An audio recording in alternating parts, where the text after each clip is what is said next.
ಸೌಜನ್ಯಗೆ ನ್ಯಾಯ ಕೊಡಿಸುವುದರ ವಿಚಾರ ಇರ್ಬೋದು, ಚಿನ್ನಯ್ಯನ ವಿಚಾರ ಇರ್ಬೋದು, ಆನೆ ಮಾಹುತನ ವಿಚಾರ ಇರ್ಬೋದು, ಎಲ್ಲ ವಿಚಾರಗಳನ್ನು ಇವತ್ತು ಜೀವಂತವಾಗಿಟ್ಟು ಆಪತ್ ಬಾಂಧವರಾಗಿ ಕಾಪಾಡ್ತಾ ಇರುವಂಥದ್ದು ನ್ಯಾಯವಾದಿಗಳು.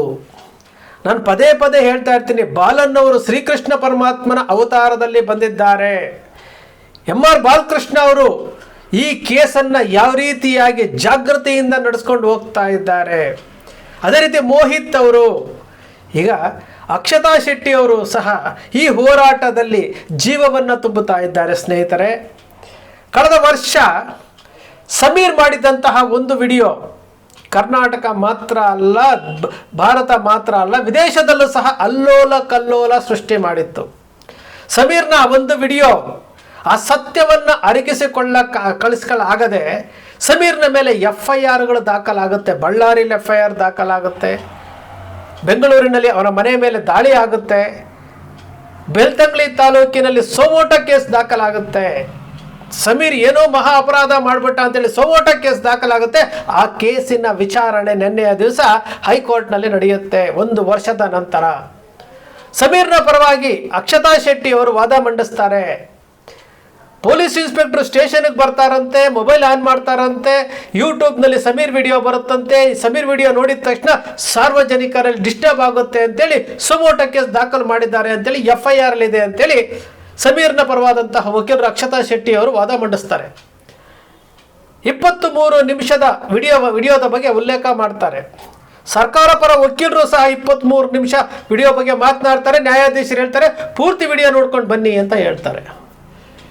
ಸ್ನೇಹಿತರೆ, ಈ ಸೌಜನ್ಯ ಪ್ರಕರಣ ಆಗಿರ್ಬೋದು, ಚಿನ್ನಯ್ಯನ ಪ್ರಕರಣ ಆಗಿರ್ಬೋದು, ಆನೆ ಮಾಹುತನ ಪ್ರಕರಣ ಆಗಿರ್ಬೋದು, ಎಲ್ಲ ಪ್ರಕರಣಗಳಿಗೆ ಜೀವ ತುಂಬಿ ಜೀವವನ್ನು ಕೊಟ್ಟು ಇವತ್ತು ನ್ಯಾಯದ ಪರವಾಗಿ ನಿಂತಿರುವಂತಹ ವಕೀಲರಿಗೆ ನಮ್ಮದೊಂದು ಸಲಾಂ.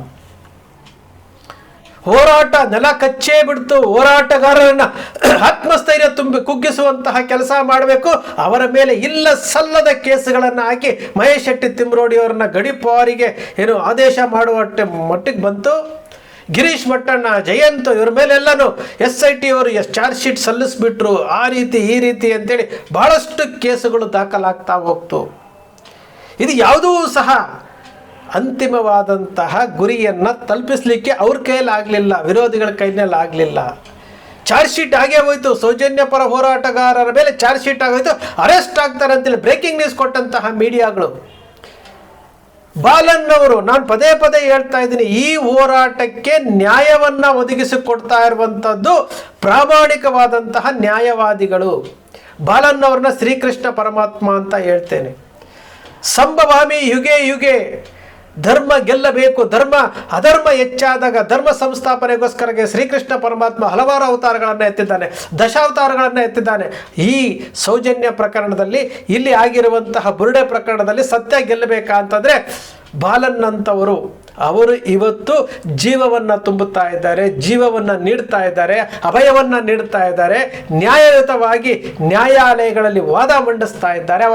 ಅವರ ಸಾಲಿಗೆ ಅಕ್ಷತಾ ಶೆಟ್ಟಿಯವರು ಸಹ ನಿಜಕ್ಕೂ ಗ್ರೇಟ್ ಅನ್ನಿಸ್ತು ರೀ, ನಿಜಕ್ಕೂ ಗ್ರೇಟ್ ಅನ್ನಿಸ್ತು.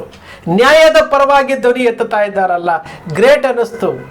ವಕೀಲರ ತಂಡ, ವಕೀಲರು ಮನಸ್ಸು ಮಾಡಿದ್ರೆ ಏನು ಬೇಕಾದರೂ ಮಾಡ್ಬೋದು ಅನ್ನೋದಕ್ಕೆ ಬಾಲನ್ನವರು, ಎಂ.ಆರ್. ಬಾಲಕೃಷ್ಣ ಅವರು, ಮೋಹಿತ್ ಅವರು, ಧನಂಜಯ್ ಅವರು, ಅಕ್ಷತಾ ಶೆಟ್ಟಿಯವರು, ಇವರೆಲ್ಲರ ವಾದಗಳನ್ನು ಕೇಳ್ತಾ ಇದ್ರೆ ನಿಜಕ್ಕೂ ಖುಷಿಯಾಗುತ್ತೆ. ಇನ್ನೂ ಸಹ ಈ ಭೂಮಿ ಮೇಲೆ ಸತ್ಯ ಉಳಿದಿದೆ ಅಂತಂದರೆ ಅದು ಇಂತಹವರಿಂದಲೇ. ಸತ್ಯ, ನ್ಯಾಯ, ನೀತಿ, ಧರ್ಮ ಉಳಿದಿದೆ ಅಂತಂದರೆ ಇಂತಹ ವಕೀಲರಿಂದಲೇ. ನಿಜಕ್ಕೂ ಆಶ್ಚರ್ಯ ಆಯಿತು, ಖುಷಿ ಆಯಿತು. ಎಂತಹ ವಾದ ಮಂಡಿಸ್ತಾ ಇದ್ದಾರೆ, ನ್ಯಾಯದ ಪರವಾಗಿ ವಾದ ಮಂಡಿಸ್ತಾ ಇದ್ದಾರೆ. ನೀವು ಕೋಟಿಗಟ್ಟಲೆ ಬಾಲನ್ನವರು ಫ್ರೀಡಮ್ ಪಾರ್ಕ್ನಲ್ಲಿ ಒಂದು ಸಭೆಯಲ್ಲಿ ಮಾತನಾಡಬೇಕಾದ್ರೆ ಹೇಳಿದ್ರು 330 ಯೂಟ್ಯೂಬರ್ಗಳ ಮೇಲೆ 50 ಲಕ್ಷ ರೂಪಾಯಿ ಖರ್ಚು ಮಾಡಿ ಸ್ಟೇ ತಗೊಂಡು ಬಂದರು, ಗ್ಯಾಗ್ ಆರ್ಡರ್ ತೊಗೊಂಡ್ಬಂದರು. 10 ರೂಪಾಯಿ ಖರ್ಚು ಮಾಡಿ ಗ್ಯಾಗ್ ಆರ್ಡರ್ನ ಹೊಡೆದಾಕದೆ ಅಂತ ಹೇಳಿದ್ರು. ಇದು ನ್ಯಾಯವಾದಿಗಳ ತಾಕತ್ತು, ಪ್ರಾಮಾಣಿಕವಾದಂತಹ ನ್ಯಾಯವಾದಿಗಳ ತಾಕತ್ತು ಅಂದರೆ ಇದು. ನಿನ್ನೆ ದಿವಸ ನ್ಯಾಯಾಧೀಶರ ಮುಂದೆ ವಾದ ಮಂಡಿಸಿದಂಥ ಅಕ್ಷತಾ ಶೆಟ್ಟಿ ಅವರು ಸಹ ನ್ಯಾಯದ ಪರವಾಗಿ ಧ್ವನಿ ಎತ್ತಿರುವಂಥದ್ರಿ. ಸಮೀರು ಒಂದು ಹೆಣ್ಣು ಮಗಳಿಗೆ ಆಗಿರುವಂತಹ ಅನ್ಯಾಯ, ಒಂದು ಹೆಣ್ಣುಮಗಳಿಗೆ ಆಗಿರುವಂತಹ ಅನ್ಯಾಯದ ಪರವಾಗಿ ದನಿ ಎತ್ತಿದ್ರು. ಏನು ಊತ ಹಾಕಿರುವಂತಹ ಏನು ಅಸ್ಥಿ ಪಂಜರಗಳ ಬಗ್ಗೆ ಸಮೀರ್ ಮಾತನಾಡಿರುವಂಥದ್ದು. ಸಮೀರ್ ಸೃಷ್ಟಿ ಮಾಡಿಲ್ಲ, ಸಮೀರ್ ಕಲ್ಪನೆ ಮಾಡಲಿಲ್ಲ ಅಥವಾ ಕತೆ ಬರೆದಿಲ್ಲ, ಯಾರೋ ಹೇಳಿದ್ದನ್ನ ಕೇಳಿಲ್ಲ. ಸ್ವತಃ ಚಿನ್ನಯ್ಯ SP ಗೆ ಕಂಪ್ಲೇಂಟ್ ಕೊಟ್ಟಂತಹ ಚಿನ್ನಯ್ಯ ಬೆಳ್ತಂಗಡಿ ನ್ಯಾಯಾಲಯಕ್ಕೆ 164 ಸ್ಟೇಟ್ಮೆಂಟಲ್ಲಿ ಹೇಳಿಕೆ ಕೊಟ್ಟಂತಹ ಸ್ವತಃ ಚಿನ್ನಯ್ಯನೇ ಸಮೀರ್ನ ಮುಂದೆ ಕೂತ್ಕೊಂಡು ಆಗಿದ್ದಂತಹ ಅಷ್ಟು ವಿಚಾರಗಳ ಬಗ್ಗೆ ಹೇಳಿದ್ದಂಥದ್ದನ್ನ ಸಮೀರು ಅದನ್ನು ವಿಡಿಯೋ ರೂಪದಲ್ಲಿ ಕೊಟ್ಟು ಜನರಿಗೆ ತಿಳಿಸುವಂತಹ ರೀತಿಯಲ್ಲಿ ಮಾಡಿದ್ದು. ಇದರಲ್ಲಿ ಏನು ತಪ್ಪಿದೆ? ಇಲ್ಲಿ ವಾಕ್ ಸ್ವಾತಂತ್ರ್ಯವನ್ನು ಕಿತ್ತುಕೊಳ್ಳುವಂತಹ ಕೆಲಸ ಆಗ್ತಾ ಇದೆ. ಕುಡ್ಲಾ ರಾಂಪೇಜ್ ಅಜಯ್ ಅಂಚನ್ ಮೇಲೆ ಎಷ್ಟು ಕೇಸ್ಗಳನ್ನು ಹಾಕಿದ್ದಾರೆ. ಅಜಯ್ ಅಂಚನ್ ಅವರು ಇವತ್ತು ಸೌಜನ್ಯ ಪ್ರಕರಣವನ್ನಾಗಲಿ, ಆನೆ ಮಾಹುತನ ಪ್ರಕರಣವಾಗಲಿ, ಚಿನ್ನಯ್ಯನ ಪ್ರಕರಣ ಆಗಲಿ, ಚಿನ್ನಯ್ಯ ಕುಡ್ಲಾ ರಾಂಪೇಜ್ ಅಜಯ್ಗೆ ಸಂದರ್ಶನ ಕೊಟ್ಟಿದ್ದಂಥದ್ದು. ದಿನೇಶ್ ಅವ್ರಿಗೂ ಸಹ ಟಾಕ್ ಅವ್ರಿಗೂ ಸಹ ಸಂದರ್ಶನ ಕೊಟ್ಟಿದ್ದು, ಇಂಗ್ಲಿಷ್ ಚಾನೆಲ್ಗಳು ಸಂದರ್ಶನ ಕೊಟ್ಟಿದ್ದು. ಇಂತಹ ಅಜಯ್ ಅಂಚನ್ ಅವರ ಮೇಲೆ ಅವರ ಕುಡ್ಲಾ ರಾಂಪೇಜ್ ಅಕ್ಷರ ಮೀಡಿಯಾವನ್ನು ಸೇರಿ ಕುಡ್ಲಾ ರಾಂಪೇಜನ್ನು ಸೇರಿ 8 ತಿಂಗಳ ಕಾಲ ಚಾನಲನ್ನು ಬಂದ್ ಮಾಡಿಸಿದ್ರು. ಕೋರ್ಟ್ ಆದೇಶ ಅಂತೇಳಿ ಚಾನೆಲನ್ನು ಬಂದ್ ಮಾಡಿಸಿದ್ರು. ಇದೇ ಕುಡ್ಲಾ ರಾಂಪೇಜ್ ಅದನ್ನು ಓಪನ್ ಆಗೋದಕ್ಕೆ ಅಕ್ಷತಾ ಶೆಟ್ಟಿ ಅವರು ನ್ಯಾಯಾಧೀಶರ ಮುಂದೆ ನಿಂತು ವಾದ ಮಾಡಿ ಓಪನ್ ಮಾಡಿಸಿರುವಂಥದ್ದು. ಇಂಥವರು ನಮಗೆ ಜೀವದಾತರು, ಇವರು ಜೀವ ಕೊಡುವಂಥವರು. ಇಂತಹ ವಕೀಲರಿಂದನೇ ನಾವು ಇವತ್ತು ಧೈರ್ಯವಾಗಿ ಪ್ರಾಮಾಣಿಕವಾಗಿ ನಾವು ವಿಡಿಯೋಗಳನ್ನು ಮಾಡಲಿಕ್ಕೆ ಆಗ್ತಾ ಇದೆ. ಯಾಕೆಂದರೆ ಸ್ಯಾಟಲೈಟ್ ಚಾನೆಲ್ಗಳು ಎಲ್ಲವೂ ಸಹ ಮಾರಾಟ ಆಗಿರೋದ್ರಿಂದ ಈ ಸುದ್ದಿಗಳು ಹೊರಗಡೆ ಬರಬೇಕಲ್ಲ, ಜನರಿಗೆ ಕೊನೆಯ ಪಕ್ಷ ಏನಾಗ್ತಾ ಇದೆ ಅಂತ ತಿಳಿಸ್ಬೇಕಲ್ಲ. ತಿಳಿಸೋದಕ್ಕಾದರೂ ಒಂದಷ್ಟು ಯೂಟ್ಯೂಬರ್ಸ್ ಬೇಕಲ್ಲ. ಆ ಯೂಟ್ಯೂಬರ್ಸ್ಗಳು ವಿಡಿಯೋ ಮಾಡ್ತಾ ಇದ್ರೆ ಆ ಕುತ್ತಿಗೆಯನ್ನು ಇಚ್ಚುಕುವಂತಹ ಕೆಲಸ ಏನು ಹಣವಂತರಿಂದ ಆಗ್ತಾ ಇದೆಯಲ್ಲ. ಕಾಣುವಂತಹ ಕೈಗಳು ಕೋಟಿ ಹಣ URಗಳನ್ನು ಕಾಪಿ ಪೇಸ್ಟ್ ಲಕ್ಷಾಂತರ UR ಕಾಪಿ ಪೇಸ್ಟ್ ಮಾಡ್ತಾರೆ. ಅದಕ್ಕೆ ಒಂದು ಟೀಮ್ ಮಾಡ್ತಾರೆ.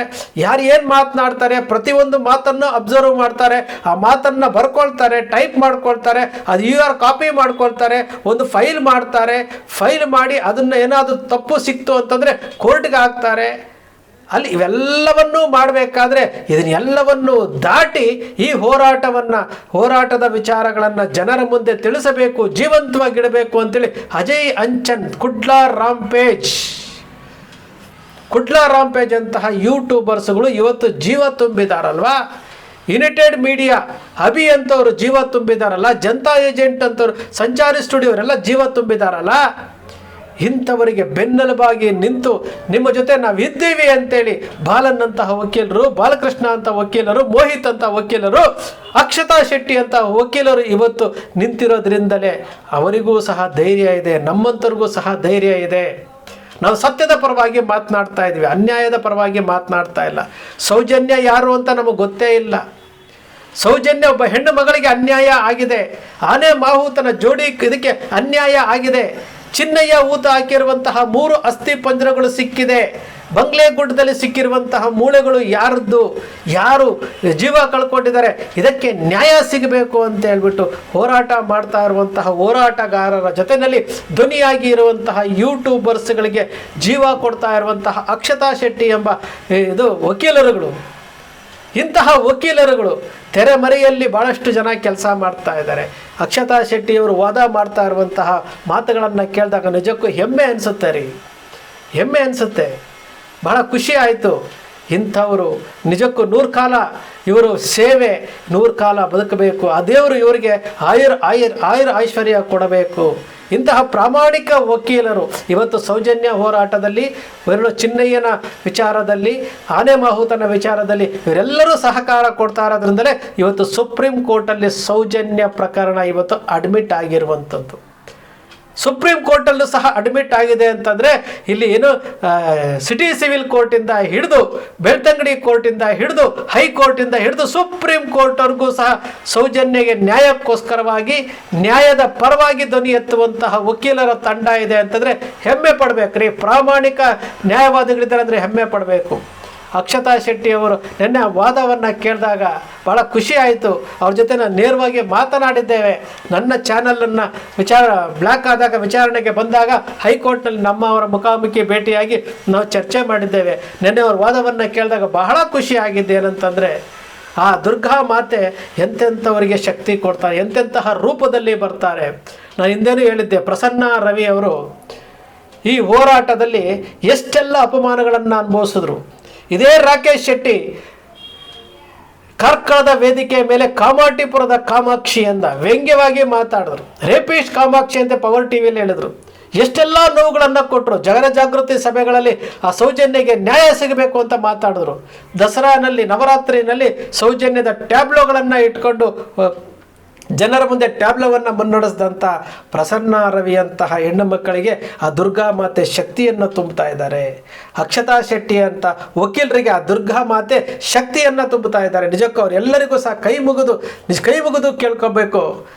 ನಿಮ್ಮಂಥವರ ಧೈರ್ಯ, ನಿಮ್ಮಂಥವರ ಸಹಕಾರದಿಂದ ಇನ್ನೂ ಸಹ ಈ ಹೋರಾಟ ಇನ್ನೂ ಜೀವ ಇಟ್ಕೊಂಡಿದೆ. ಸತ್ಯಮೇವ ಜಯತೆ. ಸತ್ಯ ಯಾವತ್ತಿಗೂ ಸಾಯಲ್ಲ. ಸತ್ಯಕ್ಕೆ ಯಾವತ್ತಿದ್ರೂ ಜಯ ಸಿಗುತ್ತೆ. ಸ್ನೇಹಿತರೆ, ನಿಮ್ಮ ಅಕ್ಷರ ಮೀಡಿಯಾ ಸೃಷ್ಟಿ ಮಾಡೋದಿಲ್ಲ, ಕಲ್ಪನೆ ಮಾಡೋದಿಲ್ಲ, ವಾಸ್ತವದ ವಿಚಾರವನ್ನು ವಿಶ್ಲೇಷಣೆ ಮಾಡುತ್ತೆ. ನಿಮ್ಮ ಅಕ್ಷರ ಮೀಡಿಯಾದ ವಿಶ್ಲೇಷಣೆ ನಿಮ್ಗೆ ಇಷ್ಟ ಆಯಿತು ಅಂದರೆ ಸಬ್ಸ್ಕ್ರೈಬ್ ಆಗಲಿಲ್ಲ ಅಂದರೆ ಸಬ್ಸ್ಕ್ರೈಬ್ ಮಾಡ್ಕೊಳ್ಳಿ. ಪಕ್ಕದಲ್ಲಿ ಕಾಣುವಂಥ ಬೆಲ್ ಐಕಾನ್ ಪ್ರೆಸ್ ಮಾಡಿ, ಶೇರ್ ಮಾಡಿ, ಪ್ರೋತ್ಸಾಹ ನೀಡಿ.